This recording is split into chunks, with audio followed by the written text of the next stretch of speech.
Welcome to the MS&Me Radio Network. The broadcast shows are for informational and entertainment purposes only. They are not designed to provide listeners with specific personal, medical, or counseling advice. Individuals with a medical issue should always consult their healthcare provider. MS&Me is not responsible for content of individual shows. The views expressed by show hosts or their guests are their own. Enjoy the show. Hi, this is Dawn Melanie.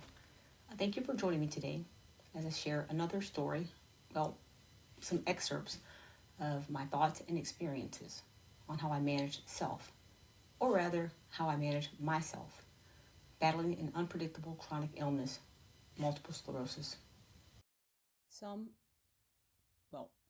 Most probably listening today know that multiple sclerosis is the term for a neurological disease that's chronic, and sometimes it's simply called MS. Some aren't aware of why it's even named so, multiple sclerosis. But MS is a chronic disease that damages the nerves in the spinal cord and the brain, as well as the optic nerves. Sclerosis means scarring, or scars. And people with MS develop multiple areas of scar tissue in response to the nerve damage. Multiple is a term pretty self-explanatory. Multiple means many, and unfortunately, some of us with multiple sclerosis have many, many scars. So, what is a scar? A scar is a mark remaining as on the skin after injured tissue has healed, or simply, a scar is a mark where something was previously attached. So, I do, as many of you listening, we all have multiple or many scars on our central nervous system. Unfortunately, with the ever-growing medical knowledge and the readily availability of magnetic resonance imaging, also known as MRIs, qualified medical professionals can detect the scars that are present, and they can determine if any are merely some dried up scab or if it's the evidence of current MS activity, usually detected with the contrast imaging.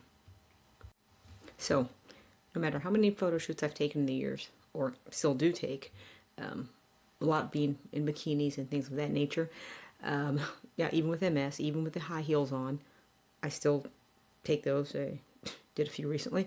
But no matter how many of those photo shoots that I do take, I don't think any can compare to the intensity of or the significance of a brain MRI.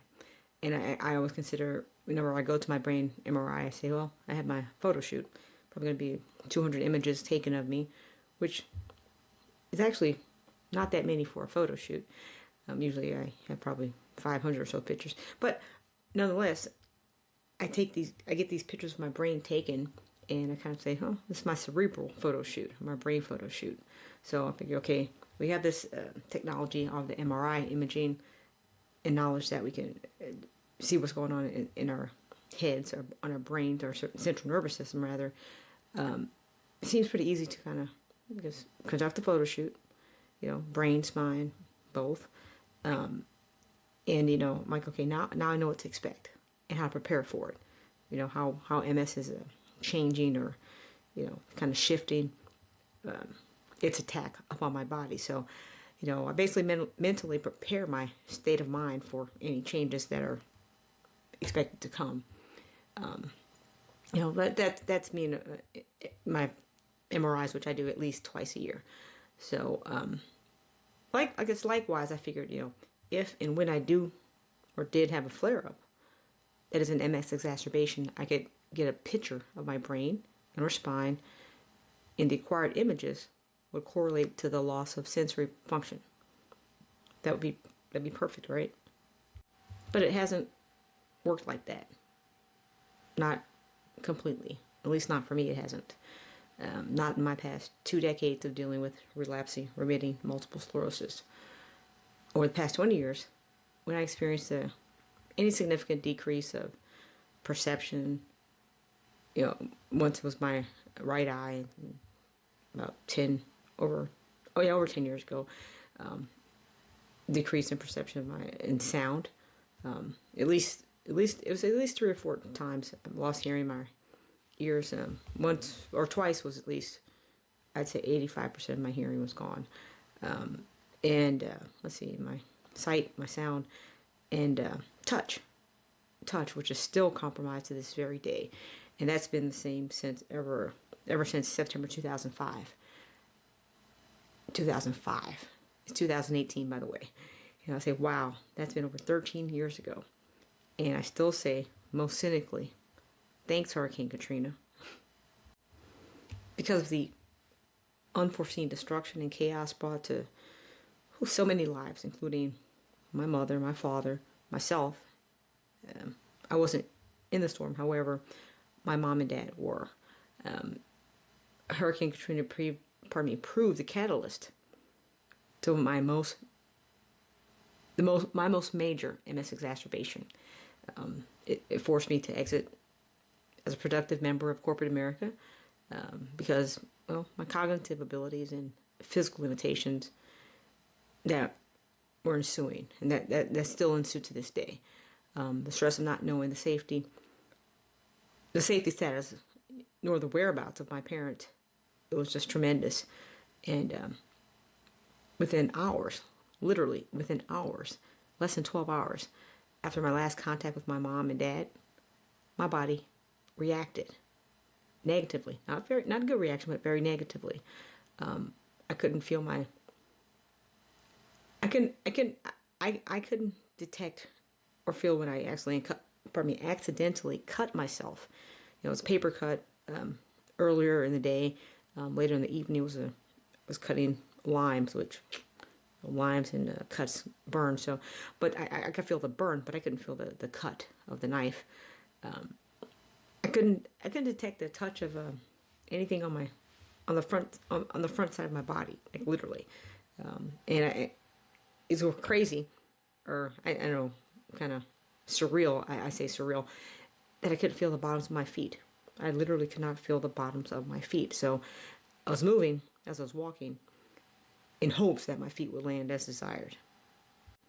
Okay, so it was a blessing that my mom and my dad did make it to North Texas safely without any GPS assistance and literally with only the clothes on their backs. And it was relief. Mom and dad are safe. But my body still had undergone damage.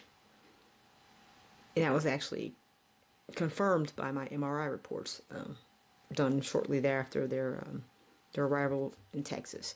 The MS report showed that there was MS activity, and it was actually on my brain and on my spine. Thus, the sensation of loss in my hands, the physical. Well, I had difficulty with walking. I couldn't feel my feet.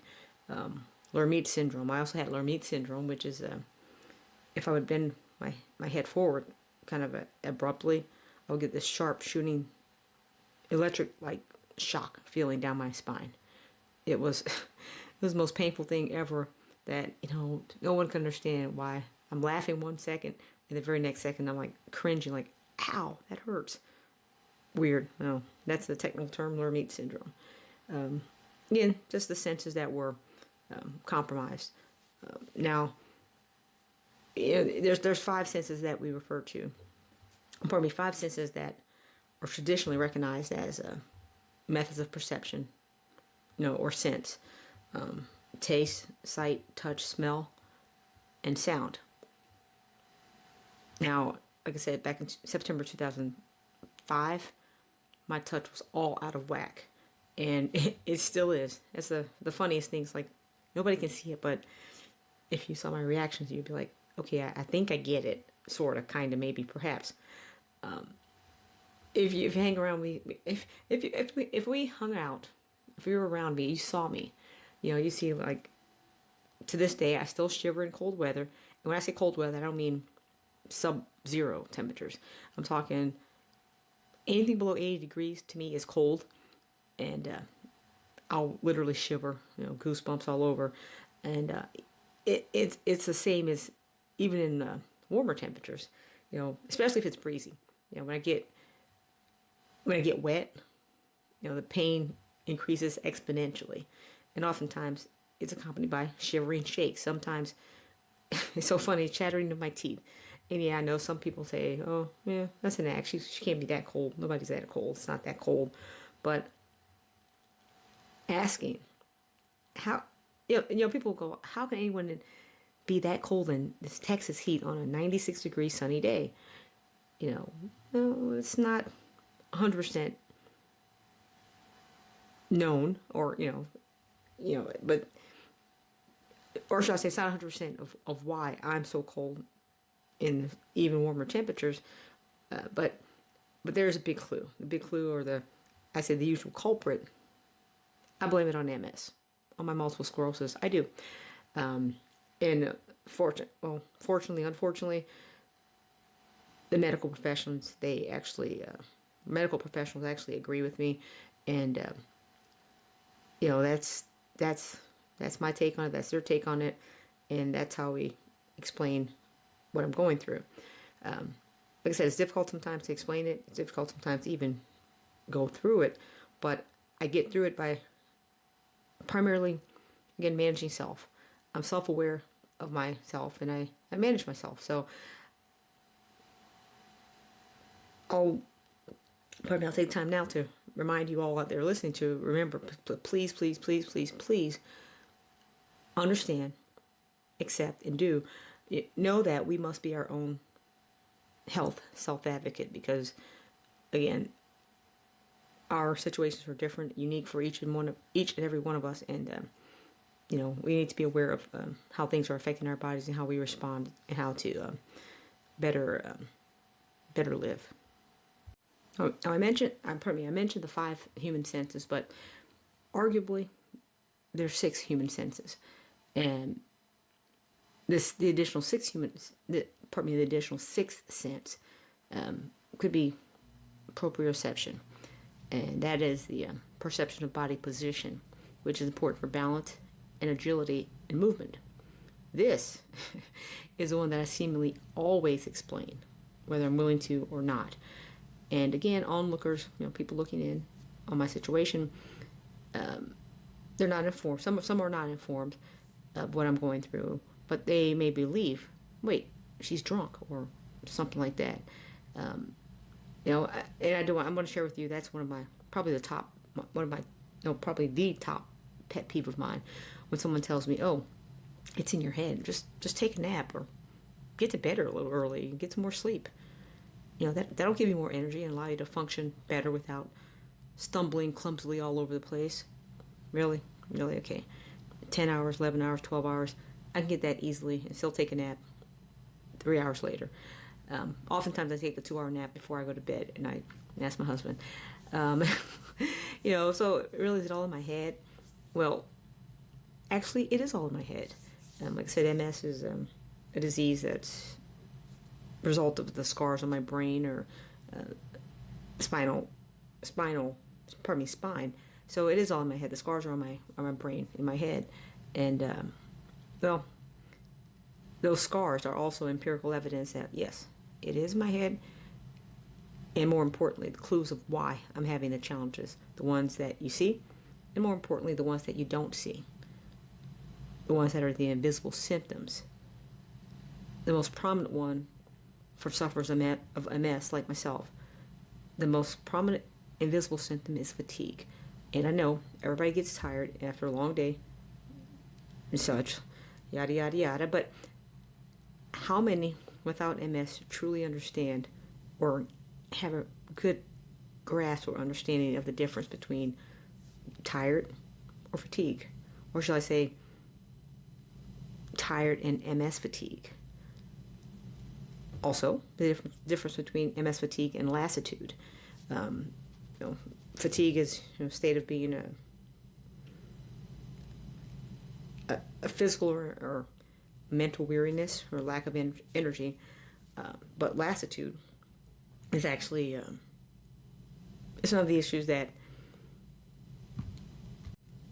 lassitude is more no matter how much sleep you get, no matter how rested you are, things like that. You people with MS oftentimes experience lassitude. It is unique to people with MS, by the way, multiple sclerosis, and the cause is not yet known, surprisingly, but there are specific characteristics that help us define it, or help us to recognize it, identify it, and it is separate from just basic MS fatigue. The lassitude occurs on a daily basis, regardless of how much sleep you got, and it actually gets worse as the day progresses. So, you're like, oh, okay, really, and some people just they really fail to understand that. How can you possibly be tired that quickly, almost on a linear declining scale, with that much sleep? People oftentimes don't believe that I can sleep 11 hours and be tired 3 hours later. But anyway, like I said, that's probably my pet peeve with people assuming what I'm dealing with my MS. Anyway, lassitude, that can come and go. It can come and go randomly, any point of the day. And one thing that I know, and I tell people all the time, one thing that makes it worse for me is exposure to heat and or stress. So, living in North Texas with some extreme dry heat temperatures is very challenging at times. And stressful situations, I just really run from like the plague, because that stress is only going to physically beat up my body. So I said it once, I said it twice, I said it a million times. There is no stress-free living, but I strive to have a stress-less living from day to day, and that's to hopefully ease my body with the impact of any fatigue, MS fatigue, and even with lassitude. So just a really important note: lassitude is more severe than fatigue. It's also more severe than MS fatigue. It's funny. It's almost like, some people say it's like dragging an anchor around. The weight that you use when you're boating to keep the boat still so it doesn't float aimlessly. I often say, this happened to me actually on stage in a competition, bodybuilding competition, where I had an exacerbation on stage, and I felt like I could not move. It felt like I had a 10 or 15 pound dumbbell around my right leg. So that's how I felt. My right leg and maybe a 5 pound dumbbell on my right arm. It was that debilitating. Of course, I don't want to complain. Never do that. I always try to look at the glass as half full rather than half empty. I'll share with you what I do, again, how I manage myself, because I do have MS fatigue, and sometimes I have lassitude as well. What I do, I have for the past, several times over the course of my, since my diagnosis, I've taken different medicines for energy to kind of reduce that, and things have really advanced as far as the effectiveness of the available prescriptions that are out there. Some are really basic, and I'd rather not even say what they were, but I'll just say that they were really basic, and they were prescribed off-label. In other words, they weren't for MS fatigue. Probably was like for more like narcolepsy, things like that. But the potential damage to one's liver was less than favorable. So I remember I stopped taking those just because I was like this is too toxic. And my late husband, he made me realize that, you know what? Why are you forcing your body to stay up, and be bright-eyed and bushy-tailed at the expense of your body's health, the toxicity that these chemicals that you're putting in your body. So he said, if you don't have to go to work, just take advantage, and if you're tired, just take a nap. So I did. So I stopped taking several years. I would start again.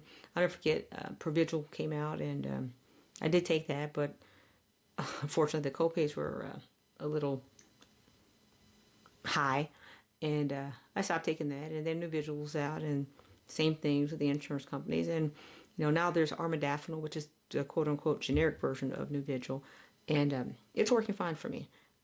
Take it once a day, and I don't have any crashes during the day. And also, some people think that that's like going to keep me up, but it really doesn't keep me up. It just helps me to not fall asleep.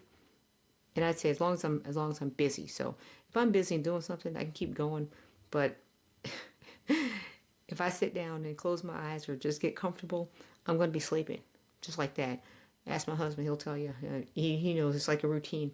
We eat dinner, then he looks at the couch and goes, "Okay, it's time for us to take a snooze, or time for me to take a snooze, and him to just kind of watch me for the next 2 hours." And that's before I take a shower and go to bed. So the medicine I do take, like I said, I do take armodafinil, which is a generic form of Nuvigil. I don't have any side effects. I think it probably took my body maybe 2 or 3 weeks to get used to it. Maybe there was some slight mood changes there, but nothing major.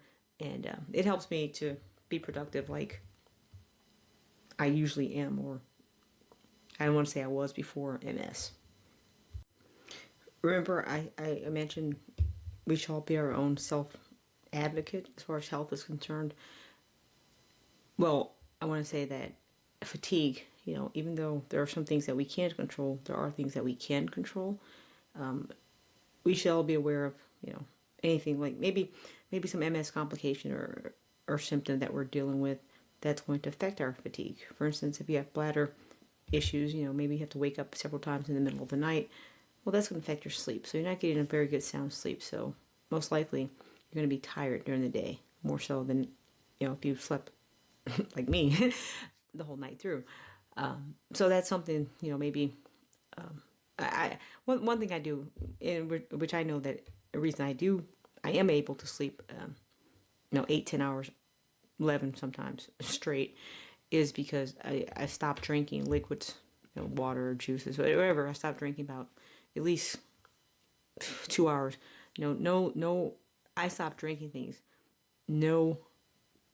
closer than 2 hours of my bedtime. I know that that'll help me stay asleep. So that's something to be aware of. Just, lifestyle changes, maybe some people say exercise keeps them up. I think so. But if that's something you notice to keep you up at night, then maybe you should change your schedule, kind of flip-flop it. But, a lot of stimulation with, looking at your cell phone at bedtime, things like that, kind of keeping your brain going, kind of making it harder for you to wind down. So things like that, be aware of that so you can get the best sleep that you can, and not, I don't want to be, I don't like to be dependent upon any medications for anything. So the more we can control it with things that we can control without medicine, I vote do that. Former First Lady Rose Fitzgerald Kennedy said this about scars. She said, "It has been said, time heals all wounds.